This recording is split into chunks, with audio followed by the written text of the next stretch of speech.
Halo, selamat pagi pemirsa. Bagaimana kabarnya? Senang sekali Alia Renomas bisa kembali hadir nih di acara Sehat Pagi pemirsa.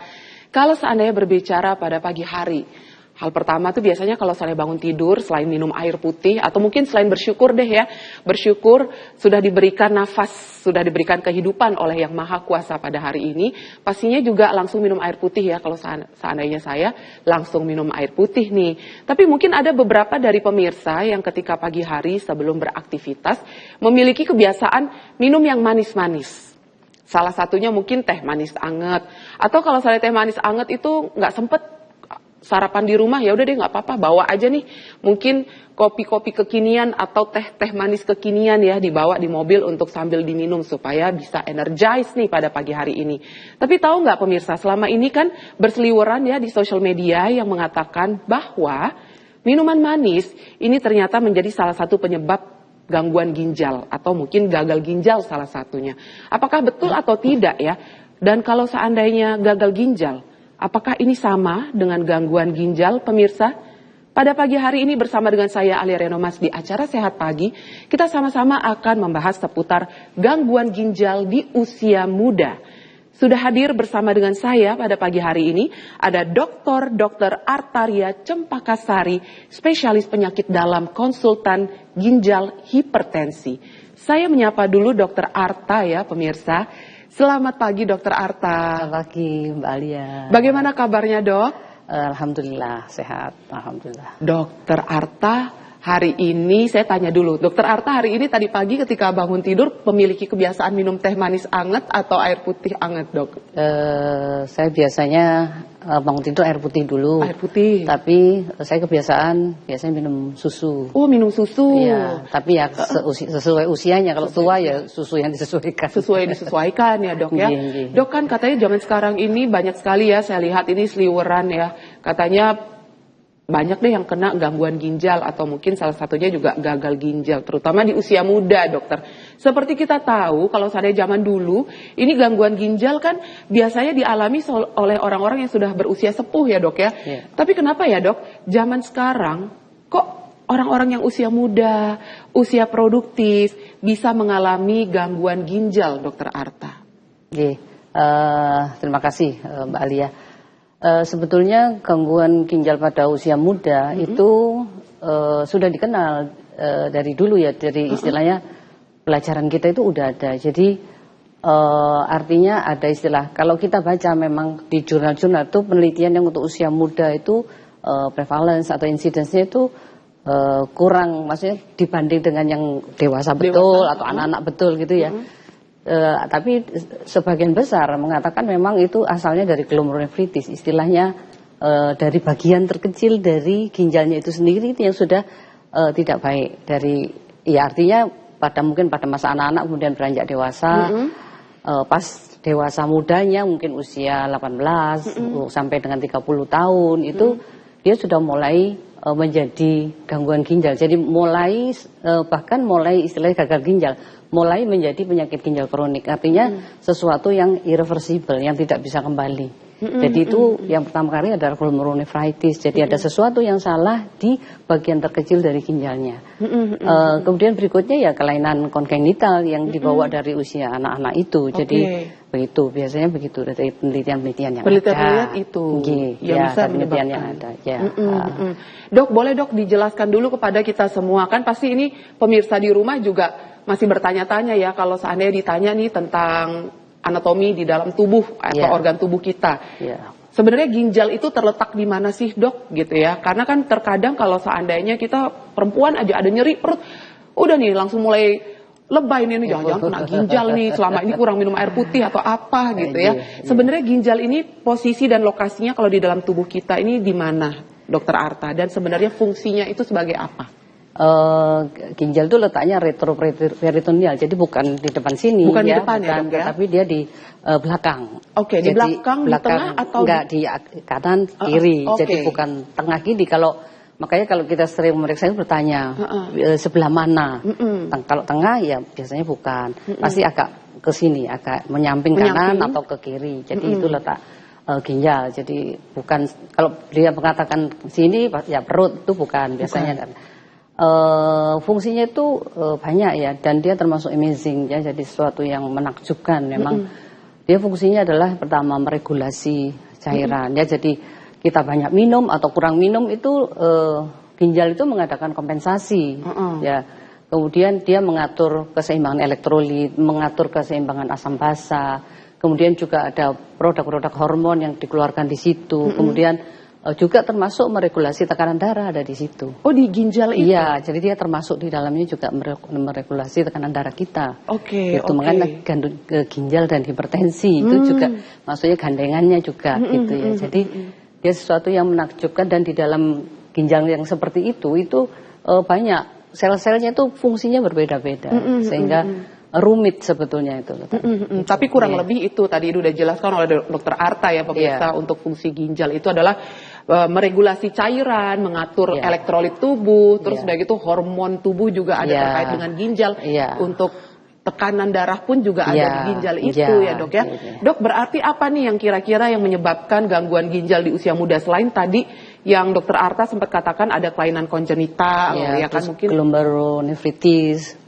Itu bahasa kedokterannya ya dok ya? Bahasa awamnya apa dok? Nggak bisa karena glomerul jadi glomerular gitu ya, glomerulus ya. Itu bagian terkecil dari ginjalnya, paling kecil.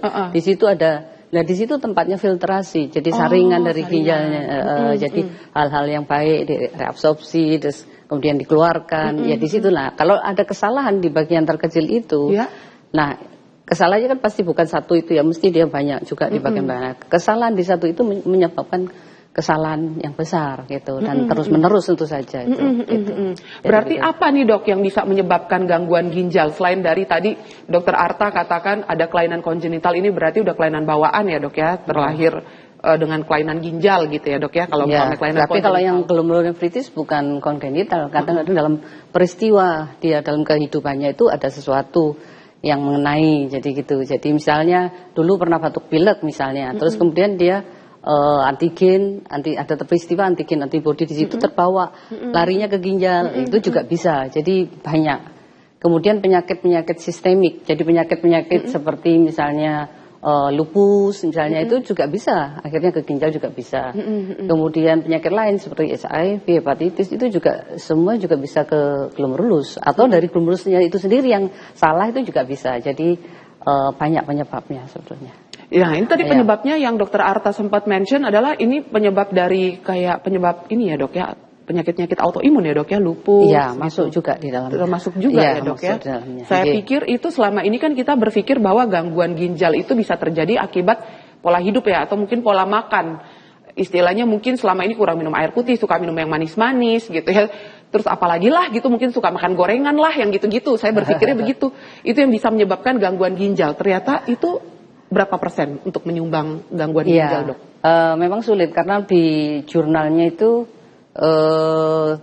penelitian untuk yang muda-muda ini agak sulit. Jadi artinya tidak banyak diteliti. Tetapi kalau misalnya kita bisa kaitkan, ya kalau yang memang besar itu di situ. Jadi glomerulonefritis, kemudian kiste, kemudian kongenital, itu yang besar. Untuk yang misalnya dari pola hidup, ya kita harus kembali ke pola hidup sehat saja ya. Jadi seperti misalnya makan makanan yang kemasan dan sebagainya, itu tentu saja mungkin banyak sodium ya, kemudian ada bahan pengawetnya ya, kemudian mungkin tinggi gula ya itu mungkin untuk konsumsinya kan mungkin ya tidak setiap hari ya, jadi mungkin konsumsinya kita harus bisa membatasi diri. Memang ya sebaiknya yang paling baik tentu saja adalah sesuatu yang fresh ya, jadi seperti sodium kalau menumpuk tinggi ya dia mungkin bisa mencetuskan hipertensi karena patofisiologi, jadi cara terjadinya hipertensi itu bisa antara lain retensi garam dan air. Jadi sodium itu kan garam. Jadi kalau kita banyak sekali garam-garam yang tertimbun ya mungkin bisa juga menyebabkan hipertensi. Memang tidak itu aja penyebabnya, tetapi mungkin bisa menyumbangkan gitu ya. Kemudian mungkin gula, karbohidrat yang tinggi, kemudian kita tidak biasa olahraga dan sebagainya akan ditimbun dalam bentuk lemak misalnya. Ya itu kan tentu saja akan menyebabkan sesuatu yang tidak baik. Oke, baik kalau begitu ya Dokter Arta. Kita jeda sejenak ya Dokter Arta ya. Pemirsa di rumah, saya mengundang Anda yang ingin berkonsultasi langsung dengan Dokter Arta seputar gangguan ginjal di usia muda. Karena memang Ini kalau seandainya Anda berpikir, biasanya terjadi gangguan ginjal ini di usia-usia sudah senior atau usia sepuh. Ternyata tadi Dokter Arta katakan bisa loh terjadi di usia muda. Silakan pemirsa yang memiliki keluhan seputar gangguan ginjal bisa konsultasi via WhatsApp. Untuk nomornya sudah tertera di layar kaca Anda. Jangan lupa untuk selalu cantumkan lokasi dan yang paling penting adalah usia Anda ya pemirsa. Kami jeda sejenak, jangan kemana-mana. Kami akan segera kembali sesaat lagi.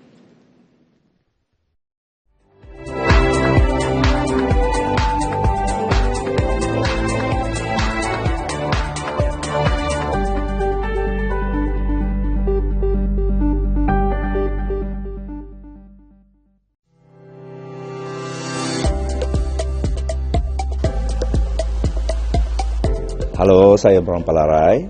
Saya kini di Alti Orthopedic Hospital, rumah sakit khusus tulang di Kuala Lumpur. Saya hari ini di sini untuk bone health screening, membuat annual check up untuk tulang saya. Karena sebagai seorang aktor, tubuh saya membutuhkan saya dalam keadaan optimal. Ini sesuatu yang penting dan di sini ternyata ke semua dokternya mempunyai pengalaman yang sangat lama dengan jam terbang melebihi 20 tahun. Dan apa yang luar biasa di sini adalah personalized care, pemeriksaannya itu sangat bagus, luar biasa. Ini dia yang ditunggu-tunggu. Malam Gebiar pembaca setia 75 tahun era Jawa Pos yang akan dimeriahkan konser musik lagu-lagu Gus Plus bersama Neon Ciples.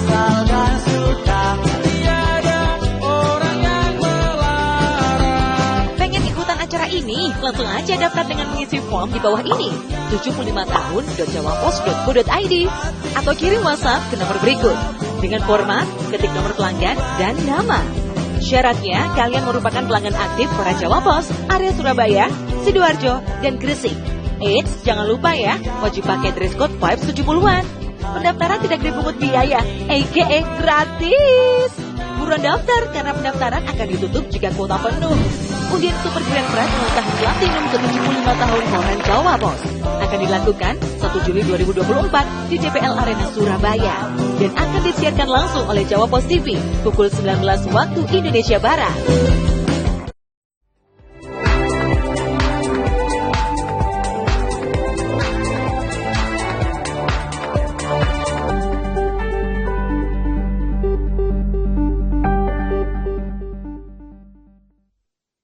Pemirsa, pada pagi hari ini kita masih membahas seputar gangguan ginjal di usia muda. Silakan bagi Anda yang ingin berkonsultasi langsung dengan Dokter Arta pada pagi hari ini ya, seputar gangguan ginjal di usia muda.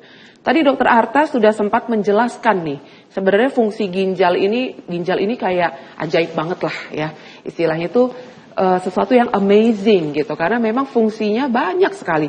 Tadi Dokter Arta sudah menjelaskan, ini kan fungsi dari ginjal ini salah satunya bisa mengatur atau meregulasi cairan ya, terus udah gitu mengatur elektrolit tubuh juga. Nah, ketika tadi jeda, saya bertanya nih kepada Dokter Arta, Dok, kalau seandainya fungsi ginjal ini mengatur sistem elektrolit pada tubuh, berarti kalau seandainya fungsi ginjalnya menurun, tidak bisa untuk mengatur atau meregulasi sistem elektrolit tubuh, ini bisa pengaruhnya ke jantung ya dok ya. Karena kalau elektrolit kita ini minus atau istilahnya terganggu, biasanya tuh gangguannya pada jantung juga, betul ya dok ya? Itu makanya tadi dokter Arta katakan satu kesatuan ternyata. Iya, bisa ya, jadi ada kardiorenal ya, jadi jantung, ya ginjal itu bisa menjadi satu kesatuan. Artinya misalnya ada yang sakit di ginjal, kemudian menjadi akhirnya akibatnya ke jantung juga bisa. Jantung terus kemudian menyebabkan akibatnya ke ginjal, ya iya bisa. Jadi dia bisa saling berkaitan, gitu ya dok ya. Begitu, dok, sebenarnya faktor resiko apa saja sih yang bisa menyebabkan gangguan ginjal ini dokter? Apa saja sih faktor resikonya? Ini apa? Maksudnya kalau untuk dewasa? Untuk usia muda. Ya, gitu. kalau untuk usia muda, ya. Kadang-kadang kita nggak bisa ya, karena mungkin ada genetik ya kalau usia muda. Kemudian ya penyakit-penyakit yang lain ya. Yang penting mungkin kalau usia tua memang sudah jelas diabetes, hipertensi. Itulah itu ya itu usia tua sudah jelas itu. Kalau usia muda memang biasanya ya berdasarkan penyakit-penyakit itu sehingga kadang-kadang sulit ditolak. Artinya kita kadang-kadang tidak tahu. Oke. Jadi tiba-tiba pasien datang sudah dalam keadaan kondisi fungsi ginjal yang sudah menurun ya. Jadi artinya kadang-kadang tidak tahu karena tidak bergejala biasanya. Ya. Tidak bergejala itu tidak. Biasanya. Jadi ya yang bergejala itu mungkin ya kalau ada batu misalnya ya. Kalau ada batu itu misalnya batu sebelah kanan lah ya, pinggang kanan rasa kemeng gitu ya. Terus kemudian kolik ya yang sering sampai jungkel gitu ya istilahnya, itu kadang-kadang batunya ada di saluran ureternya, saluran di yang paling terkecil itu, sehingga kalau ada batu sedikit aja itu sakitnya bukan main, itu bergejala. Tetapi kalau bagi mereka yang misalnya seperti glomerulonefritis itu tidak bergejala sampai dengan dia gangguan fungsi ginjalnya sudah menjadi irreversible, sudah sampai stadium hampir akhir. Jadi yang akhirnya membutuhkan terapi pengganti ginjal seperti hemodialisis, mungkin butuh transplant, mungkin peritoneal dialisis begitu. Oke. Jadi dia diam silent karena begitu. Berarti ini tidak bergejala. Tadi dokter Arta katakan tidak bergejala gitu ya kalau seandainya terjadi gangguan ginjal. Iya, kalau penyakit ginjal kronik tidak bergejala ya, kecuali yang tadi batu dan sebagainya. Kemudian infeksi saluran kencing ya, pipisnya sampai anyang-anyangan, nah itu infeksi. Dia bergejala. Tapi kalau yang seperti glomerulonefritis, kalau tidak apa istilahnya, periksa atau apa ya tidak tahu biasanya. Biasanya deteksinya kadang-kadang pasien datang dengan kencing berbuih. Oh, itu keluhannya biasanya? Iya, biasanya yang untuk glomerulonefritis seperti itu, kencing berbuih atau bangun pagi terus bengep gitu ya, bengkak. Nah, itu biasanya glomerulonefritis di situ biasanya letak ganggu apa istilahnya gejalanya biasanya gitu. Oke. Ya. Ini biasa, siapa tahu ya dok ya, pas bangun tidur pagi-pagi bengep itu karena habis nangis semalaman dok. Itu beda ya dok ya, bengepnya beda ya dok ya. Ini bengepnya di bagian pipi biasanya atau di bagian biasanya mana? Orang sering mengenalinya itu ya memang bengkak di wajah gitu ya. Terus gitu. Ya mungkin lama-lama kadang-kadang di kaki gitu ya. Oh, bisa seperti itu juga. Ya nanti lama-lama ya seluruh badan bisa juga ya. Makanya tergantung dari masing-masing gejala masing-masing. Tapi biasanya bengkak. Kalau biasanya di mata kalau biasanya. Kalau mata itu sisa nangis malam dok. Beda tapi ya bengkaknya beda ya dok ya. Dok, saya selama ini berpikir bahwa biasanya ya kalau seandainya mungkin air seni gitu ya, ketika Anda buang air kecil, terutama yang laki-laki nih, kalau yang laki-laki kan bisa melihat ya dok ya. Kalau kita yang perempuan kan nggak bisa ya, nggak bisa ya kan kita melihatnya, tapi kalau yang laki-laki bisa melihat. Saya berpikir karena selama ini kalau seandainya ada air seni yang berbusa, itu adalah hal yang biasa. Tapi ternyata ini tadi dokter Arta katakan ini mungkin udah bisa menjadikan salah satu alert atau warning sign ya jika bisa. Memang sudah terjadi sesuatu nih pada fungsi ginjal Anda. Dok, dari tadi dokter Arta kan kita bahasnya gangguan ginjal di usia muda. Ini sebenarnya usia mudanya ini usia berapa sih dok? Gitu kan kadang-kadang kita yang usia 48, 45 masih ngerasa forever ya dok. Saya juga. Oh iya kan ya dok ya. Ini usia muda ini usia berapa sih biasanya dokter? Ya kalau di bidang saya ya, karena saya di penyakit dalam ya, usia muda saya ya pasti di atas 18 ya. Memang dibilang di situ kalau adolescence itu antara usia 13 sampai 17, di atas itu 18 biasanya sampai dengan 30 biasanya itu dibilang usia muda. Dan di situ biasanya penyakit-penyakit autoimun itu juga ada di usia muda biasanya gitu. Ya. Usia termuda berapa ini dok yang dokter Arta pernah temukan yang mengalami gangguan ginjal? Kalau itu di bidang pediatri anak-anak ya ada yang dari anak-anak. Oh, karena itu kongenital ya? Iya, kongenital bisa, atau glomerulonefritis tadi, glomerulonefritis. Jadi kerusakan di bagian terkecil dari ginjalnya. Nah, itu kenapa bisa dok? Kerusakan terkecil ya, mungkin bisa dari genetik atau kesalahan, ya istilahnya kesalahan dari ada yang gennya atau antigen antibody di situ terjadi penumpukan atau apa. Bisa kalau dari anak-anak. Berarti kapan nih kita bisa mengetahui bahwa terjadi gangguan ginjal? Umpamanya nih jaga-jaga ya pemirsa, jangan sampai gitu ya terjadi gangguan ginjal pada Anda semua, pada kita semua ya pemirsa. Ada nggak nih kira-kira pemeriksaan yang bisa kita lakukan dari rumah dulu deh gitu dok? Pemeriksaan yang bisa kita lakukan untuk mengetahui apakah ginjal kita ini sehat ataukah bermasalah ataukah mengalami gangguan. Nah ini bagaimana dokter Arta? Kalau mau yang gampang dan murah gitu ya, cukup aja periksa air seni ya, air seni. Tapi itu harus persiapan juga. Jadi seperti Mbak Lia katakan tadi, kadang kita pikir yang berbuih itu biasa aja, ya itu buih yang biasa mungkin ya. Orang pasti datang kalau dia sudah mencempaskan berbuihnya mungkin banyak gitu ya. Tetapi berbuih itu juga tidak selalu ya. Mungkin kalau kita ada aktivitas seperti Mbak Lia ya, aktivitasnya tinggi, kadang-kadang juga bisa berbuih. Artinya tidak selalu patologis, tidak selalu dia suatu penyakit ya, tetapi itu sebagai tanda bisa. Jadi pemeriksaan yang paling gampang, screening yang dilakukan ya, mungkin di seluruh dunia ya, yang paling gampang karena kita negara juga bukan negara yang kaya. Periksa aja urin. Ya urin tuh ya gampang lah, mungkin di puskesmas juga ada banyak ya di puskesmas. Jadi urin di situ, dari situ sudah merupakan, bisa menjadi jendela. Artinya di situ kita melihat ada protein. Di urin itu ada pemeriksaan protein urea. Nah di situ ada nggak jadi positif 1? Biasanya itu kan karena yang paling mudah ya, jadi dia sifatnya kualitatif, jadi positif 1, positif 2, positif 3, positif 4. Tetapi yang sekarang pun yang model dipstick hanya dicelup itu, sekarang sudah bisa ada range angkanya berapa gram kira-kira protein yang dikeluarkan oleh urin. Karena protein itu harusnya tidak keluar melalui urin karena dia disimpan di tubuh sehingga dia tidak keluar melalui urin. Harusnya. Kalau dia sampai keluar berarti ada sesuatu. Ada sesuatu di ginjalnya. Tetapi kita tidak bisa mengatakan protein urea, oh ini patologis ya, memang harus itu tidak bisa pada satu kali pemeriksaan. Mungkin harus nanti kalau memang dicurigai, jadi mungkin sekitar 2 minggu lagi dilakukan pemeriksaan dengan persiapan yang baik. Karena pemeriksaan pemeriksaan urin itu harus persiapan yang baik. Artinya sehari sebelumnya tidak boleh aktivitas yang tinggi. Ya kemudian pada waktu pemeriksaan harus dibersihkan dulu, terus diambil urin yang tengah. Jadi kalau kita pipis itu tidak bisa diambil seret gitu langsung pipis langsung diambil, enggak, diambil pada yang tengah. Jadi seret kemudian kan biasanya agak sedikit, nah itu yang di tengah karena dia tidak menyentuh, sudah tersentuh lapisan luarnya, jadi tidak membawa mungkin kuman-kuman yang di kulit gitu. Itu ada persiapan yang baik. Ada persiapan yang khusus ya dok? Iya.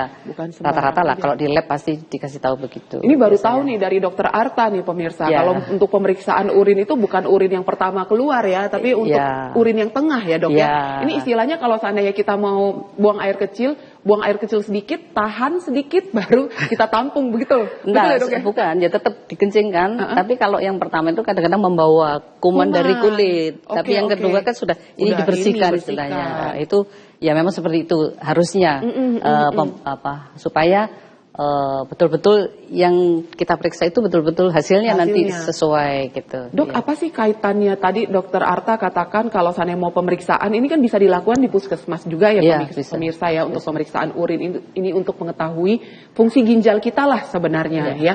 Apa sih dok tadi dokter Arta katakan sebaiknya sehari sebelum melakukan pemeriksaan urin ini jangan melakukan aktivitas yang berat dulu.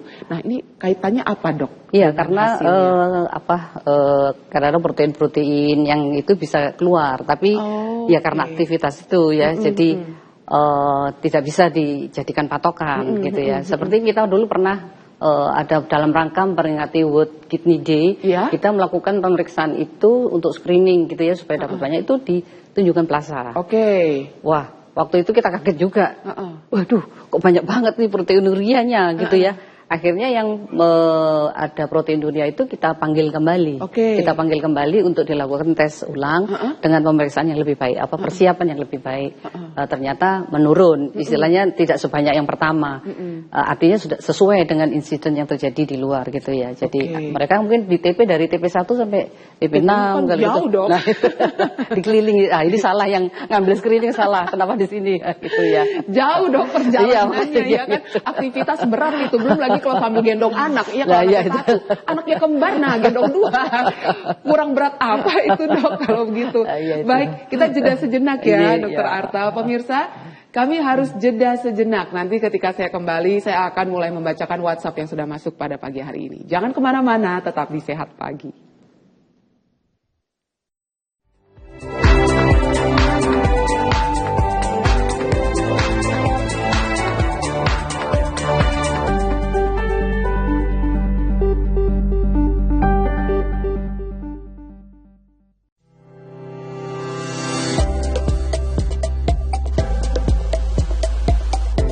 Halo, saya Bram Palarai. Saya kini di Alti Orthopedic Hospital, rumah sakit khusus tulang di Kuala Lumpur. Saya hari ini di sini untuk bone health screening, membuat annual check up untuk tulang saya. Karena sebagai seorang aktor, tubuh saya membutuhkan saya dalam keadaan optimal. Ini sesuatu yang penting, dan di sini ternyata kesemua dokternya mempunyai pengalaman yang sangat lama dengan jam terbang melebihi 20 tahun. Dan apa yang luar biasa di sini adalah personalized care, pemeriksaannya itu sangat bagus, luar biasa. Ini dia yang ditunggu-tunggu. Malam gebiar pembaca setia 75 tahun era Jawa Pos yang akan dimeriahkan konser musik lagu-lagu Kus Plus bersama Neon G Plus.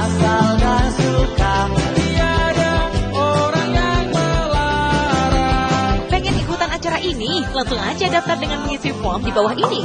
75tahun.jawapos.co.id atau kirim WhatsApp ke nomor berikut dengan format ketik nomor pelanggan dan nama.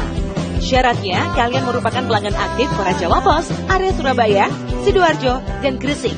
Eits, jangan lupa ya, wajib pakai dress code Vibes 70-an. Pendaftaran tidak dipungut biaya, gratis. Buruan daftar, karena pendaftaran akan ditutup jika kuota penuh. Undian Super Grand Prize mengusahakan Platinum ke-75 tahun Koran Jawa Pos akan dilakukan 1 Juli 2024 di DPL Arena Surabaya dan akan disiarkan langsung oleh Jawa Pos TV pukul 19 waktu Indonesia Barat.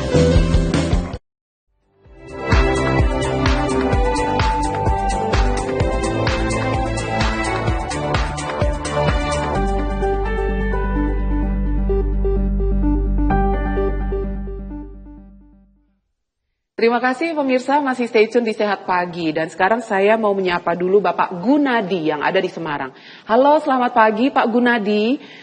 Dok, mau tanya nih dok, kalau seandainya nilai kreatinnya 1,24, apakah sudah termasuk penurunan fungsi ginjal?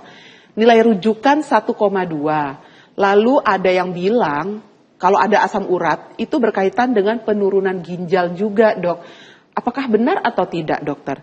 Karena terus infonya ya dok ya, obat nyeri ini tidak bagus untuk ginjal. Terus untuk obat pengencer darah seperti aspirin, apakah termasuk obat nyeri dok? Yang termasuk obat nyeri spesifiknya apa saja ya dokter ya? Terima kasih dari Bapak Gunadi di Semarang, usianya 53 tahun. Silakan dokter Arta, ini pertanyaannya diborong. Iya. Terima kasih Pak Gunadi, selamat pagi. Pak Gunadi ini tidak masuk usia muda sebetulnya ya, tapi nggak apa-apa. Jadi penyakit ginjal kronik seperti tadi kreatinin 1 melebihi dari batas normal ya. Jadi itu kita harus tahu. Jadi artinya apakah ada penyakit dasarnya atau tidak. Jadi penyakit ginjal itu sebetulnya ada penyakit dasarnya yang menyebabkan ya. Kalau untuk usia dewasa, usia tua itu biasanya diabetes, hipertensi itu merupakan 2 terbesar. Ya, yang lain-lainnya bisa mungkin batu, mungkin keganasan, bisa kemudian asam urat yang tinggi juga bisa. Tetapi yang 2 terbesar diabetes, hipertensi. Kemudian kreatinin yang tinggi itu juga apakah dia kembali, istilah reversible atau tidak. Jadi tergantung penyebabnya apa. Biasanya kalau dia diabetes, hipertensi, dia biasanya tidak kembali, dia progres biasanya ya. Makanya untuk diabetes hipertensi harus diperiksakan rutin supaya kita tahu perjalanan penyakitnya. Jadi kalau 1,24 dan sebagainya itu sudah menetap, yaitu termasuk penyakit ginjal. Kalau dia lebih dari 3 bulan namanya penyakit ginjal kronik namanya. Dan irreversible kalau dia tidak bergerak. Jadi sudah tidak bisa kembali ke arah normal biasanya. Dan itu ada penyebabnya, tidak mungkin dia ada sendiri. Ya, jadi makanya saya perlu tahu Pak Gunadi ada diabetes, hipertensi atau penyakit yang lain. Kemudian memang ada beberapa obat yang nefrotoksik istilahnya. Apa itu dok? Dia tidak baik toksik, jadi tidak baik untuk ginjalnya. Kalau dia pemakaian secara terus menerus, tidak sepengetahuan dokter ya. Jadi itu biasanya adalah yang beredar yang banyak di masyarakat yang bisa dibeli dengan bebas itu golongan obat-obat nyeri tertentu. Biasanya golongan NSAID ya, non steroid anti inflammasi disease ya. Jadi biasanya obat nyeri yang kuat. Ya, yang bisa mengatasi inflamasi ya, seperti untuk gigi dan sebagainya. Tetapi kalau dia dipakai dalam batas yang wajar ya, kemudian seperti tadi minum yang cukup ya, memang minum tidak boleh kurang, tetapi juga tidak lebih banget ya gitu ya. Jadi minum ya sekitar 1.500-2.000 itu normalnya, kecuali kalau panas dan sebagainya. Kalau kita menjaga dengan itu baik, dia tidak mengapa, artinya tidak sampai menyebabkan toksik untuk ginjalnya. Tetapi kalau kita memakai terus-menerus tanpa tahu dokter ya, terus kemudian kita juga lalai menjaga kesehatan kita, ya mungkin itu bisa menyebabkan gangguan ginjal bisa. Makanya kalau seandainya untuk konsumsi obat-obatan keras ini kan biasanya atas resep dokter ya dok ya, dan atas pengawasan dokter. Tidak bisa dibeli sembarangan gitu. Makanya kita kalau seandainya sakit dikit, jangan dikit-dikit obat gitu. Apalagi kalau saya obatnya ini tidak atas saran dari dokter gitu. Itu kayaknya seperti itu ya dok ya. Baik, sekarang pertanyaan saya kepada Dokter Arta. Gangguan ginjal, apakah ini sama dengan gagal ginjal ataukah ini adalah dua hal yang berbeda, Dokter Arta? Ya, terima kasih Mbak Alia. Jadi gangguan gagal ginjal. Jadi gangguan ginjal itu ada akut atau kronik. Ya, kalau itu akut, istilah di kita adalah acute kidney injury. Tidak bisa dibahasa Indonesiakan, tetapi kadang-kadang ada yang membahasa Indonesiakan dengan gangguan ginjal akut. Ya, bukan gagal ginjal akut, tapi gangguan ginjal akut, karena dia dalam perjalanannya mungkin masih bisa menjadi ke arah normal. Akut ya, karena peristiwanya akut. Tetapi ada gangguan ginjal juga yang dia kronik. Dia menjadi, terminologinya menjadi penyakit ginjal kronik. Dia pada tahap tertentu irreversible. Dia tidak bisa kembali lagi menjadi normal. Jadi dia perjalanannya sedikit, akhirnya mencapai, jadi stadiumnya 1, 2, 3, 4, 5 end stage renal disease sudah. Itu biasanya yang dua terbesar untuk dewasa, biasanya disebabkan oleh diabetes dan hipertensi. Itu yang untuk kronik ya dok? Yang untuk kronik. Dia irreversible. Jadi kalau misalnya sudah 1,4, kemudian akan datang dia progresif, jadi progresif. Kalau kronik ini. Ya 1,7, 2, sekian, itu akhirnya sampai end-stage renal disease. Kalau kita tahu dari awal, masalahnya kan tidak bergejala. Jadi kita pada orang-orang yang dengan penyakit itu ya harus kontrol untuk diabetes dan hipertensinya itu, supaya kita tahu perjalanannya itu. Kalau seandainya yang akut, ini masih bisa normal, masih bisa disembuhkan ya pemirsa, intinya masih bisa disembuhkan ya dok ya. Tapi kalau seandainya sudah yang kronik, ini kan sudah perjalanan panjang dan bersifat progresif. Inilah yang tidak bisa disembuhkan lagi pemirsa, tapi pastinya bisa diberikan treatment ya dok ya.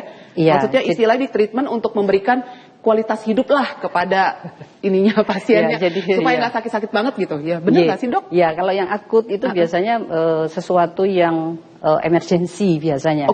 Jadi seperti bisa juga misalnya orang yang lagi diare, ya diare terus muntah, berak muntah-muntah, itu kan kekurangan cairan. Nah, ginjal ini kan meregulasi cairan ya. Jadi pada saat itu dia loss banyak banget, ginjalnya juga ikut menderita.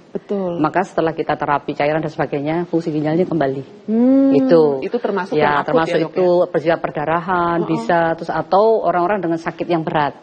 Jadi infeksi yang berat banget ya, sampai mungkin perawatan rumah sakit, ICU dan sebagainya, kemudian di treatment dia menjadi baik, menjadi normal ya. Ya artinya normal dalam tanda kutip, artinya mereka berbeda, tapi secara incident prevalensi kejadiannya dia tetap berbeda nanti. Yang sudah pernah kena jejas di ginjalnya itu tetap berbeda dengan orang yang betul-betul normal. Makanya itu ya dok ya, orang itu, saya sering banget dok dengerin cerita orang-orang yang kalau misalnya habis diare seneng, katanya kenapa bisa kurusan, padahal kalau misalnya diare itu hati-hati ya, bisa jadi gangguan ginjal akut ya dok ya. Karena biasanya kalau misalnya sudah terjadi gangguan, istilahnya udah terjadi diare, ini kan kurang cairan tubuh. Kadang kalau misalnya udah kurang cairan tubuh, jantung tuh suka debar-debar, ya nggak dok? Bener nggak dok? Karena kan itu kaitannya dengan elektrolit, kompensasinya gitu ya. Tapi orang-orang pada bilang, seneng banget deh kalau misalnya diare bisa turun 2 kilo, makan tuh kalau misalnya diare gitu ya. Baik kalau begitu, Dokter Arta, kita sekarang kembali membacakan WhatsApp lagi ya dok ya. Ini ada Ibu Nining dari Bekasi. Selamat pagi Bu Nining. Pagi dokter. Dok, apakah ada pengaruh dari faktor genetik serta apakah penyakit komorbid ini bisa juga mempengaruhinya? Mohon pencerahannya. Contohnya nih komorbid hipertensi, terus diabetes mellitus, apakah ini bisa mempengaruhi untuk gangguan ginjal atau tidak, dokter? Silakan, dokter, untuk Ibu Nining yang ada di Bekasi. Terima kasih Bu Nining, selamat pagi. Jauh ya dari Bekasi, Bu Nining. Jadi apa tadi komorbid? Komorbid, apakah ini ada pengaruh dari faktor genetik? Oh iya, genetik dok, ya, Bu Nining. Genetik tentu saja ada pengaruhnya ya. Jadi genetik itu mungkin ya secara turun menurun ya. Untuk kongenital juga bisa. Biasanya kalau misalnya bentuk anatomi saluran kemihnya, ginjal dan saluran kemihnya itu seperti itu, mungkin juga pada yang lainnya juga seperti itu. Jadi kalau ada, makanya kalau untuk penyakit ginjal kita anamnesisnya tanyanya juga adalah apakah di keluarga juga ada yang menderita penyakit ginjal ya gitu ya. Jadi karena genetik itu juga penting. Genetik mungkin juga menentukan gen yang salah. Jadi ada gen yang mungkin tidak baik ya, jadi gen yang salah lah istilahnya. Kemudian kadang-kadang dipicu. Kalau dia tidak dipicu mungkin tidak apa-apa. Kadang-kadang dipicu oleh sesuatu, misalnya bisa juga bahan-bahan kimia, kemudian kondisi lingkungan dan sebagainya. Begitu dipicu dia menjadi ya, bisa ya menjadi apa saja, misalnya komorbid ya bisa, atau menjadi sesuatu yang sistemik seperti lupus dan sebagainya yang akhirnya ke ginjal juga bisa. Bisa juga. Kalau dia ditambah dengan komorbid menjadi lebih besar. Ya, menjadi lebih berat. Artinya lebih faktor risiko menjadi lebih banyak, kan seperti itu. Seperti hipertensi dan diabetes itu. Ya, itu. Ya, kalau dua kan menjadi lebih besar. Lebih besar. Ya, gitu. Baik itu kalau begitu. Kita jeda sejenak ya, Dokter Arta. Pemirsa, kami harus jeda sejenak. Saya nanti penasaran nih ya sama Dokter Arta, kira-kira kalau seandainya sudah terjadi nih umpamanya gangguan ginjal kronis. Ini kan yang tadi Dokter Arta katakan bersifat irreversible, jadi tidak bisa kembali lagi. Tapi pastilah ada treatment dan juga penanganannya nih. Kira-kira seperti apa pemirsa? Sesaat lagi tetap di Sehat Pagi.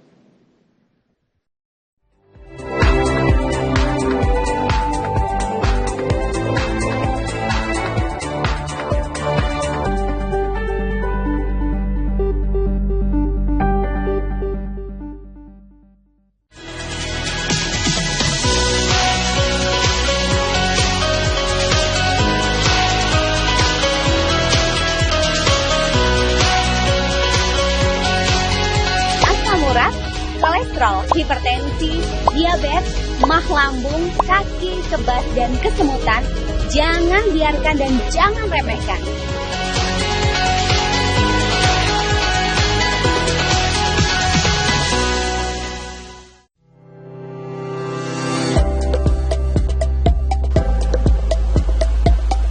Halo, saya Bram Palarai. Saya kini di Alti Orthopedic Hospital, rumah sakit khusus tulang di Kuala Lumpur. Saya hari ini di sini untuk bone health screening, membuat annual check up untuk tulang saya, karena sebagai seorang aktor, tubuh saya membutuhkan saya dalam keadaan optimal.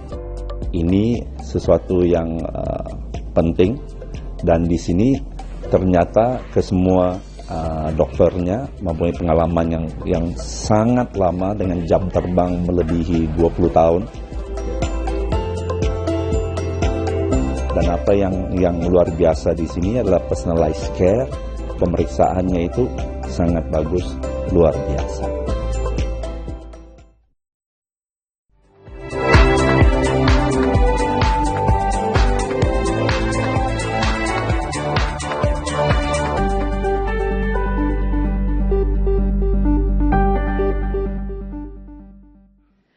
Pemirsa, kalau seandainya Anda selama ini ya ketika mengalami diare ini, wah senang banget. Karena kenapa? Wah aku jadi auto kurus, ya kan, auto langsing. Nah, tadi udah dijelasin sama Dokter Arta, kalau seandainya diare ini bisa mengurangi cairan tubuh dan akhirnya bisa berakibat ke ginjal atau gangguan ginjal akut. Katanya gangguan ginjal akut ini bisa diobatin sih. Tapi kira-kira seperti apa sih pengobatannya? Karena takut loh pemirsa kalau seandainya kita itu diare, terus kekurangan cairan tubuh, ini kan pengaruhnya ke elektrolit tubuh, terus akhirnya jantung jadi debar-debar. Masa iya sih bisa ditangani dengan baik untuk kembali lagi? Saya kembali lagi kepada Dokter Arta. Dok, bagaimana dok selama ini banyak sekali masyarakat yang ketika diare itu senang banget karena auto langsing katanya dokter. Ini baru tahu dari Dokter Arta kalau seandainya diare itu bisa jadi gangguan ginjal akut ya dok ya? Bisa, yeah. Nah itu bagaimana dok? Terima kasih Mbak Alia. Jadi ginjal itu kan tadi ya meregulasi cairan ya. Jadi tubuh sistemnya diregulasi oleh ginjal tadi yang kecil tadi. Jadi kalau kita diare yang berkepanjangan ya, diare yang hebat lah istilahnya, itu kan kekurangan cairan dalam jumlah banyak ya, yang namanya dehidrasi. Kalau dehidrasinya berat, dia sampai membuat gangguan ke ginjalnya ya, sampai komplikasi ke gangguan asam basa, elektrolit, Nah itu ya kalau pasien segera ditolong, ya segera ya diberikan cairan dan sebagian diberikan elektrolit. Kalau dia kekurangan elektrolit diberikan sampai dia menjadi normal kembali fungsi ginjalnya. Tetapi jangan lupa ya tidak dari diare saja, penyebab yang lainnya dari gangguan ginjal akut. Kalau dia sampai tidak bisa diselesaikan, dia dan berkepanjangan, itu juga bisa menjadi penyakit ginjal kronik yang irreversible. Memang pada saat akut bisa segera diselesaikan, dia bisa menjadi normal. Tetapi kalau itu berkepanjangan tidak bisa diselesaikan, nah itu bisa menjadi penyakit ginjal kronik yang irreversible sifatnya. Jadi tidak bisa misalnya menjadi kreatinine 2,4 terus dia tidak bisa diselesaikan, dia menjadi kronik. Dia perjalanannya menjadi penyakit ginjal kronik, irreversible, tidak bisa kembali. Seperti apa kalau gitu? Kalau saya sudah menjadi gangguan ginjal kronik akan seperti apa itu penanganannya? Itu kan tidak bisa kembali lagi, berarti tidak bisa kembali normal lagi kan untuk fungsi ginjalnya berarti. Betul. Ya dok ya. Nah kira-kira seperti apa itu penanganannya Dokter Arta kalau saya sudah masuk di area gangguan ginjal kronik? Ya memang penyakit ginjal kronik itu sendiri itu kan tidak ada terapinya khusus ya, jadi saya obati ginjalnya tidak ya, dia selalu penyakit dasarnya apa. Jadi orang-orang kadang-kadang datang terus ini tidak ada obatnya ya dokter ya ginjalnya, lah penyebabnya apa dulu. Iya, karena dia tidak mempunyai ini ya, kecuali kalau yang punya penyakit seperti lupus seperti itu ada, itu selalu kan dasarnya penyebab dasar. Jadi misalnya dia diabetes ya diabetes yang diobati, hipertensi diobati. Kalau dia dari penyakit lain ya kita pelihara ginjalnya, kita atur misalnya harus cairan berapa, apakah dia sering berlebih cairannya atau tidak, jantungnya bagaimana, elektrolitnya bagaimana, itu yang kita atur. Kemudian dietnya juga kita atur, apakah dia boleh protein yang tinggi atau dia harus rendah, itu kita atur. Karena dalam perjalanannya menuju penyakit ginjal yang sudah stage-nya sudah jauh ya, itu justru dietnya harus rendah protein. Karena beban untuk ginjalnya kan sudah tidak mampu lagi. Itu. Jadi itu saja ya. Jadi istilahnya memelihara ginjalnya. Jadi apa istilahnya ya? Tidak ada obat khusus. Jadi selalu pada datang ini obatnya apa dok untuk ginjalnya? Ya tidak ada memang. Dicari dasarnya itu. Iya betul. Dicari sumbernya. Sumbernya apa yang menyebabkan itu? Jadi akhirnya sumbernya itulah yang sebaiknya ditanganin. Iya betul. Dibikin stabil lah tidaknya. Iya biasanya datang ke kita ya konsultasi apa yang boleh, apa yang tidak. Ini harus dijaga, ini yang harus itu begitu biasanya begitu. Oke baik kalau begitu. Dok sekarang saya harus membacakan kembali WhatsApp yang sudah masuk ya dok ya. Ada Bapak Bambang dari Bekasi. Selamat pagi Pak Bambang. Selamat pagi dokter. Selamat pagi. Selamat pagi Pak Bambang. Dokter ini saya Bambang, usia saya 57 tahun dari Semarang dokter. Saya mau tanya dok, obat keras ya dan pemakaian rutin untuk penyakit jantung dan sebagainya dalam jangka panjang yang katanya aman dikonsumsi gitu ya dok ya. Terus bagaimana dok memelihara badan agar tidak kena efek samping bagi ginjal dan sebagainya? Karena sudah konsumsi obat keras nih dalam jangka waktu panjang dok. Apa ada tindakan pengamanan dari efek obat esensial dan rasanya bosan loh dok minum obat rutin dari dokter spesialis. Nah terima kasih pencerahannya untuk Bapak Bambang dari Semarang. Ya silakan. Makasih Mbak Lia. Makasih Pak Bambang. Selamat pagi. Yang obat keras yang seperti apa Pak Bambang? Obatnya keras? Ya kalau itu untuk obat-obat penyakit kronik ya seperti diabetes, hipertensi, itu memang kan harus dikonsumsi ya. Dia tidak membuat kerusakan di ginjal. Justru kalau kita tidak mengkonsumsi itu, ginjal kita kan diabetesnya kan dia mau menyebabkan penyakit ginjal kronik. Ya kita kan cepat menjadi tidak baik ginjalnya. Jadi obat-obatan itu ya harus diminum sesuai dengan perintah dokter. Diabetes, hipertensi ya harus diminum, bukan obat keras. Justru dengan itu bisa kita istilahnya terselamatkan. Artinya untuk menjadi penyakit ginjalnya itu mungkin lama sekali atau mungkin selama hidup kita tidak terjadi, bisa saja. Mungkin hanya kreatin sekian misalnya ya, sampai tidak menyebabkan gejala yang banyak gitu ya. Jadi justru itu harus diminum. Dia tidak menyebabkan kerusakan ginjal. Justru kalau kita tidak mengkonsumsinya itu akan menyebabkan kerusakan ginjal yang cepat ya.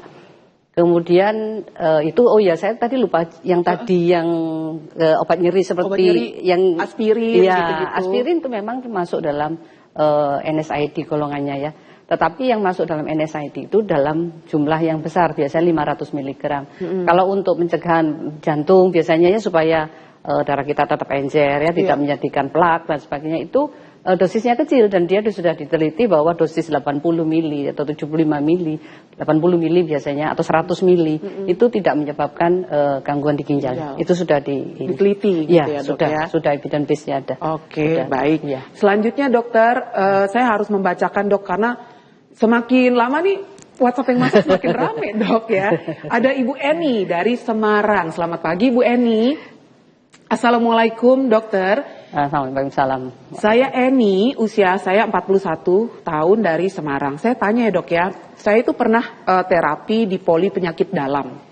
Dan dikasih tes periksa secara manual oleh dokter spesialis penyakit dalam. Pada perut ya Dok ya, dengan menahan air kencing secara rutin dan terjadwal. Tapi tidak pernah dijelaskan loh Dok, ini untuk apa pemeriksaan ini. Mohon Dok penjelasannya karena saya ini terasa sudah baikan dan sudah tidak ingin melanjutkan terapi tersebut. Nah mungkin saya juga baru dengar nih Bu Eni, mungkin Dokter Arta lebih paham nih. Nah ini bagaimana Dokter Arta? Iya mungkin Bu Eni tidak, terima kasih ya Bu Eni. Bu Eni tidak menceritakan ya penyakitnya dasarnya. Mungkin ada beberapa yang seperti latihan otot misalnya, ada retensi urin atau ada mungkin ngompol ya, ada penyakit-penyakit yang juga mencetuskan orang sering mungkin ngompol ya, atau justru dia retensi ya, tidak bisa mengeluarkan kencingnya, maka mungkin dia harus ototnya harus dilatih. Jadi ototnya harus dilatih mungkin dengan cara menahan, mungkin dengan mengeluarkan, yaitu biasanya bidangnya rehabilitasi medis ya. Jadi mungkin otot ya, jadi untuk penguatan otot dan sebagainya. Saya rasa kalau memang itu dokternya belum menghentikan ya, ibu tanya kan enggak apa-apa ya. Ya maksudnya ibu tanya ke dokternya kan akan dijawab oleh dokternya mesti ya.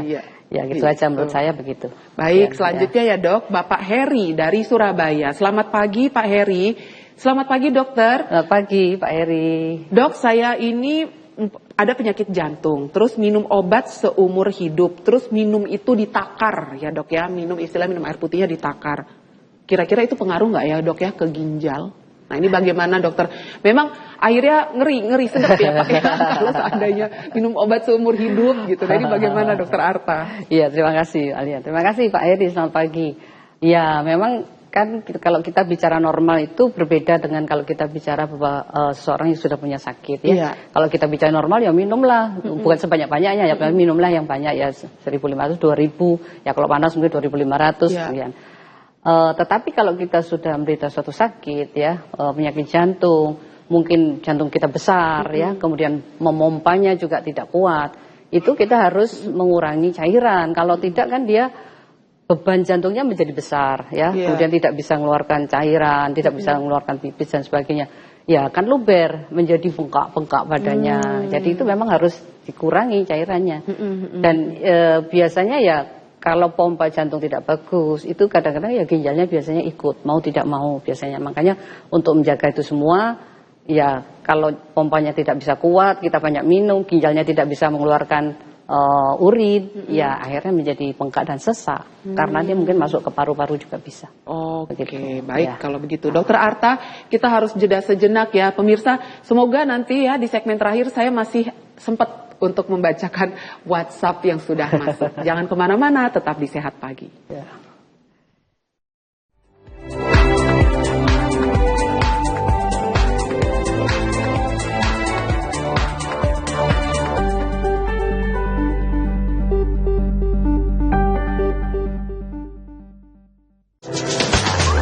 Deretan video lucu dan unik dari netizen yang viral di media sosial bakal bikin harimu lebih asik dan menarik.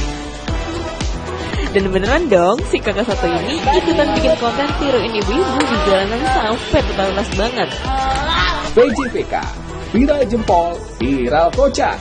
Setiap hari pukul 11 waktu Indonesia Barat. Hanya di Jawa Post TV. Ya.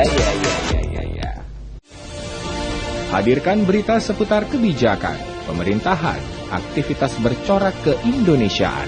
Dikemas secara ringan.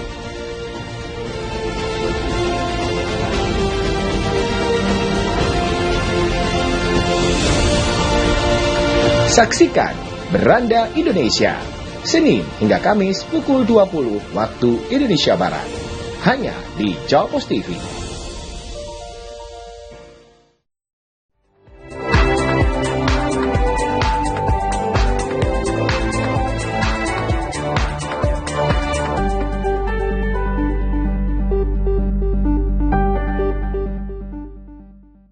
Segmen terakhir Sehat Pagi pemirsa, tadi ini saya masih ingat nih ya, tadi saya ingin bertanya kepada Dr. Arta tentang hipertensi nih, hipertensi yang ternyata bisa mempengaruhi gangguan ginjal, terutama pada anak-anak. Nah, seperti kita tahu, kalau ada hipertensi kan biasanya dialami oleh orang-orang yang sudah berusia ya, sudah ya usia-usia muda, usia-usia mateng gitu ya. Tapi kenapa kok pada anak-anak hipertensi ini bisa jadi tersangkutnya ke gangguan ginjal? Boleh dong dok, dijelaskan dulu nih kepada kita semua dok tentang kaitan hipertensi anak dengan gangguan ginjal ini, Dokter Arta. Iya, terima kasih Mbak Alia.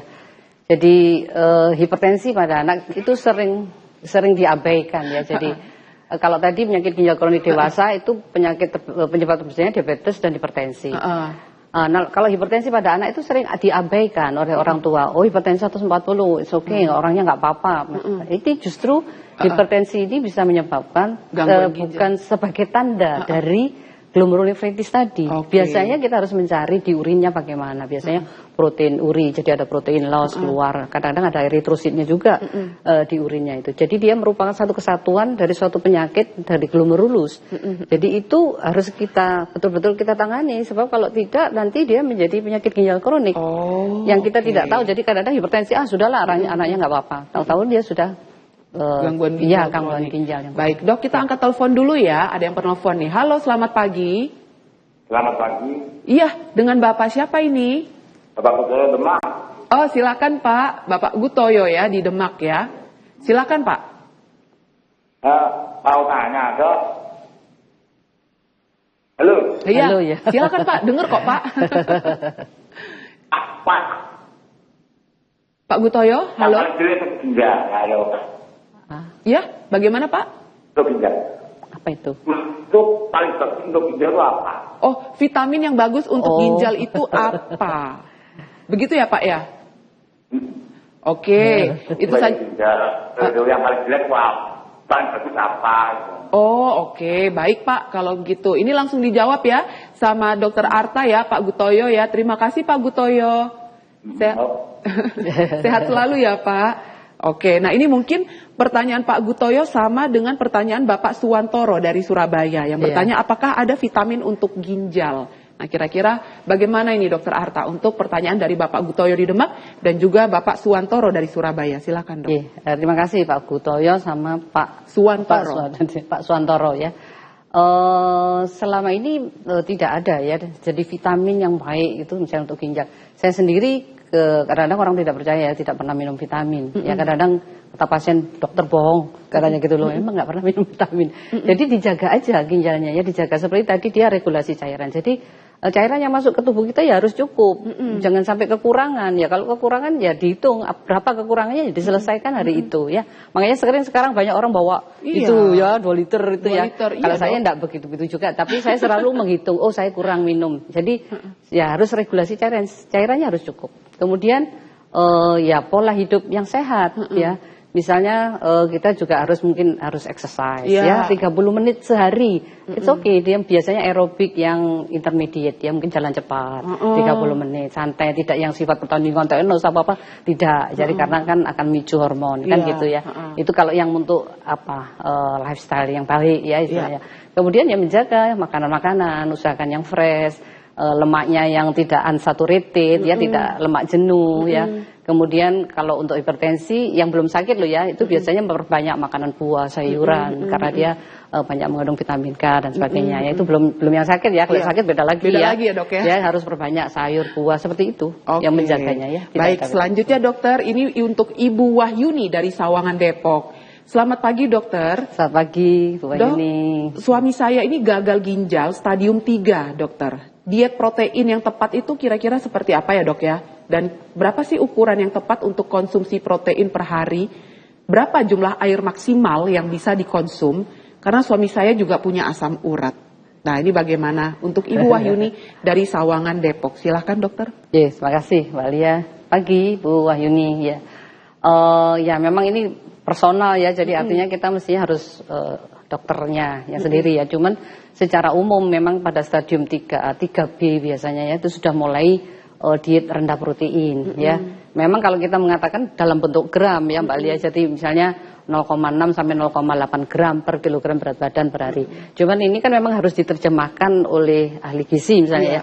Karena misalnya kita makan daging misalnya sekotak itu misalnya 30 gram. Tapi kan bukan semua protein kan.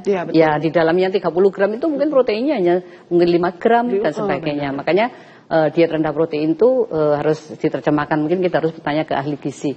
Tetapi di penelitian-penelitian itu dikatakan orang low, jadi seperti orang Indonesia itu yang dikonsumsi itu sudah sekitar 0,74 gram proteinnya. Jadi kira-kira ya sebetulnya sudah rendah protein, ya toh.